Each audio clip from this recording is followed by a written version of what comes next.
জায়গার ভিতরে পজ করলে ঠিক বা ঠিক বলা যাবে না।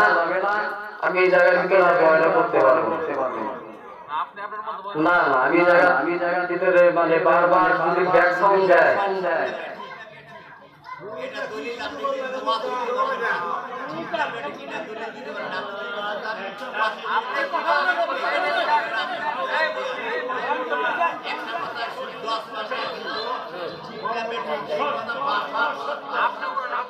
এই যায় কথা বলবেন ঠিক আছে আপনি এটা সত্য না অসত্য এই রকম প্রমাণ ওর মধ্যে দুঃখটা ভালো সত্য দেবে এই কথাটা এটা অনুরোধ করছি আপনি করে আপনি